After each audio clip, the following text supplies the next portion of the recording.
About everything working out good for you. Scott is happy about it, doesn't he? Yeah, I think he was. I think he just overwhelmed and I hope he doesn't know what to think. Mac's first time here, and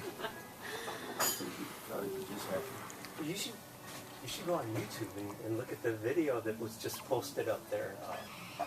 When was that? A couple days ago. Oh yeah, about Mac. Great. 64. Doesn't flash in his eyes. The number one song, I think, Fiddler on the Roof was Looks a lot like you. She got stuck.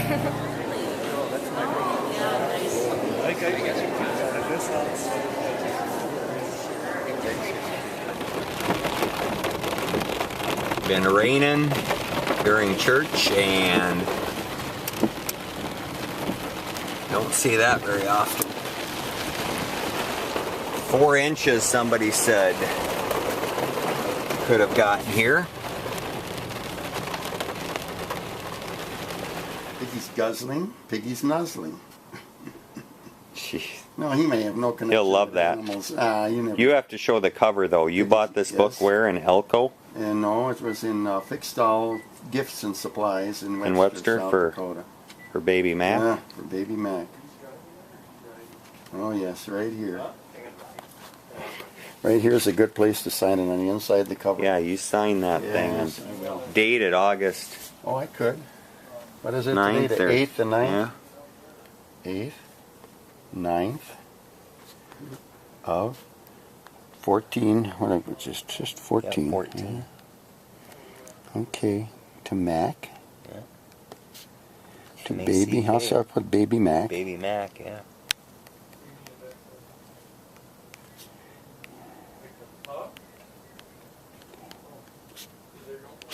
To Baby Mac from Great Uncle Kenny. Yeah.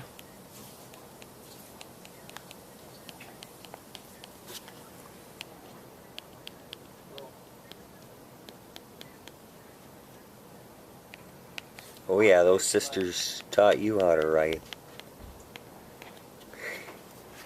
That's all I'm gonna put. Yeah. Scott and Sarah are on their way out there. Oh, good. This is a neat little piggy gift back on. Brandon says it's pouring hard. It's no different there, you bet. Well, but I showed it to you on a farm, Kevin. God, Alex doesn't seem to be too interested, but you see, in the years to come, he may be changing some keys. Here you go, Miranda. Okay, I was even focus there. That was my fault. Look at his little mouth.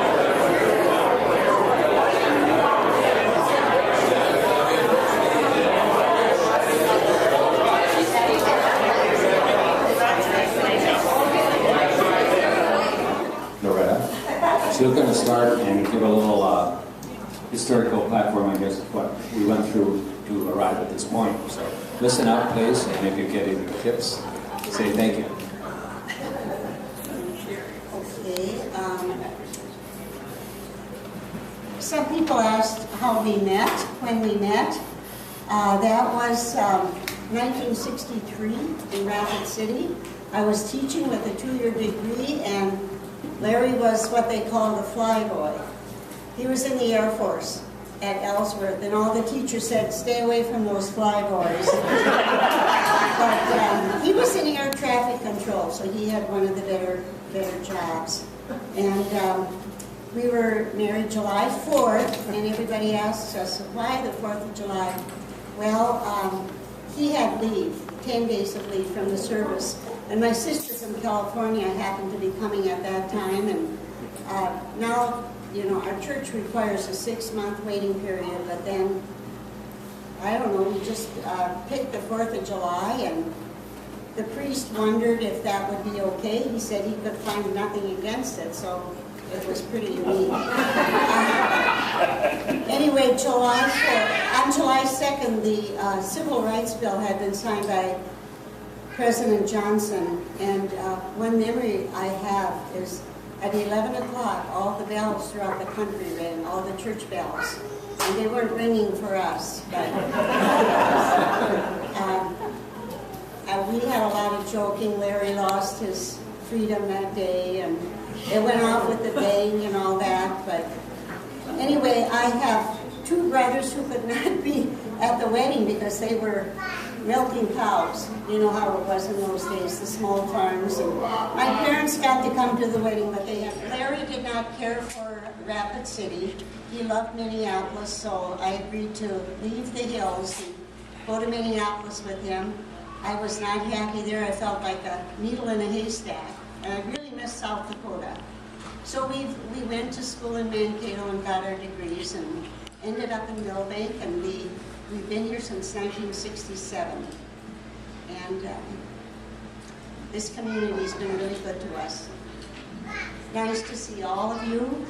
We did have a problem this weekend scheduling this because of the American Legion baseball. All the motel rooms were full. Millbank, Ortonville, anywhere we called. So some important people are missing tonight. That's the reason why. And I have my newest grandson looking right at me right now. And he's 3.5 weeks old. His name is Mac Scott Pantine. And Scott called me and said, Mac. I said, oh, you mean like Mac the Knife? So I don't know if Larry has anything to say. I think Keith is the only one who was at a wedding and is here tonight. Marcia, my double cousin, my bridesmaid or maid of honor, her husband, Jay Heath, died, and the funeral was last Friday. So she couldn't be here. And I know some of you took classes from Jay Heath. He was a professor at the University of South Dakota. So that was a sad affair, his funeral. But Keith is here. Shortly after our wedding, Keith went off to Vietnam. I thought Larry would have to go, but Keith made it back, and safe and sound. Is Keith here? Oh, here he is. Memories of our wedding. And we'll let Larry talk again if he has anything to say, or any of our children or grandchildren.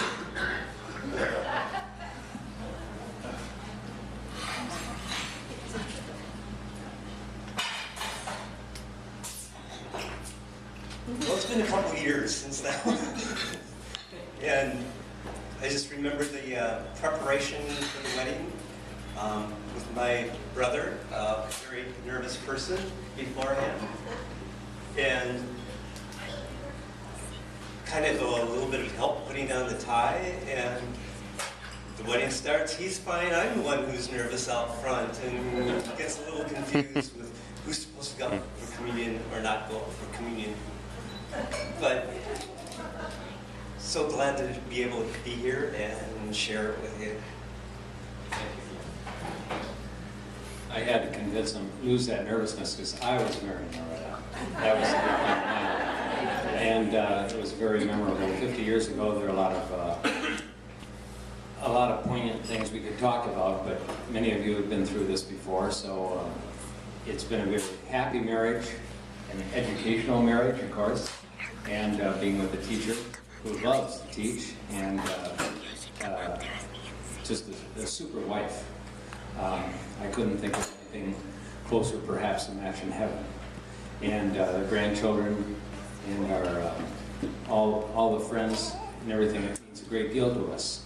So we're looking forward to the next 50 years spending together, hopefully on earth. And that's all I'm going to say tonight. But thank you. We're grateful for your coming tonight and enjoying this meal together and this time together. So God be with you all. Thank you.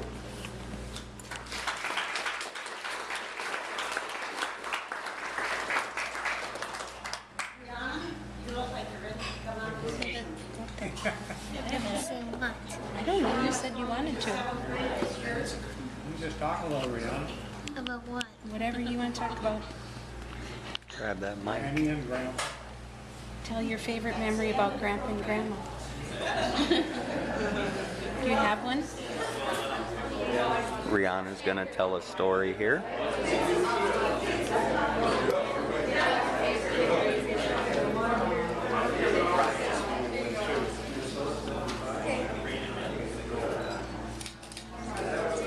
Rihanna's gonna tell her favorite memory of her grandpa and grandma.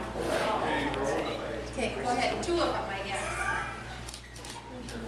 Rihanna, what is your favorite memory of Grandpa and Grandma Larry and Loretta? One of my favorites is probably Grandma's driving.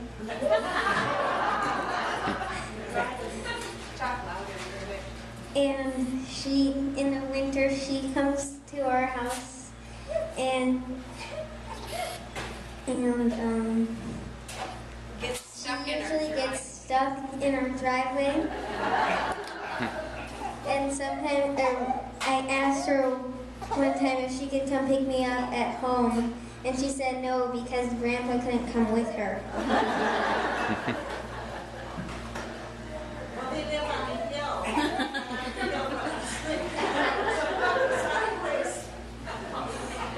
And another one of my favorites is when she took us to the play in Minneapolis, and we got to see this play in,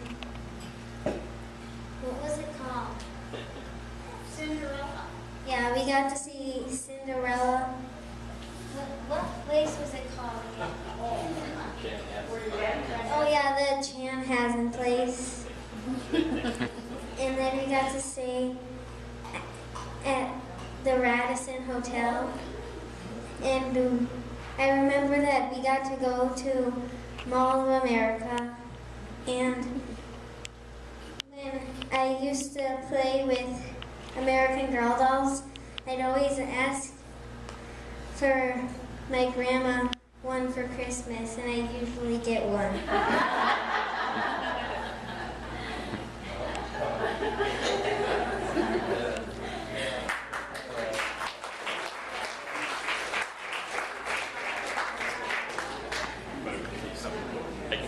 Oh yeah, yeah.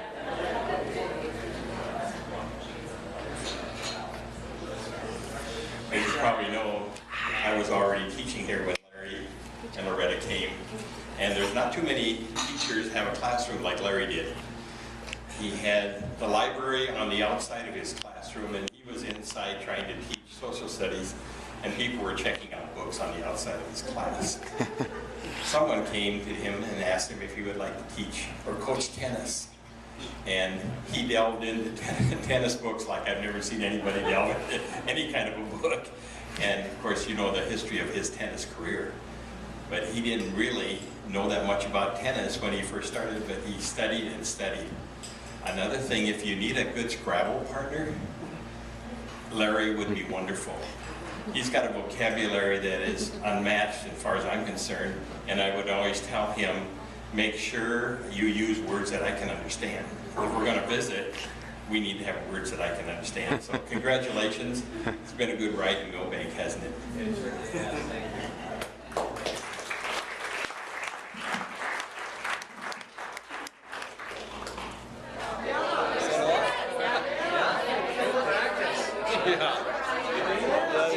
Good, doing all right. Except we'll be. And she left it at her house when we were gone. Yeah, either the cat or the dog. They didn't get. Miranda's cupcakes.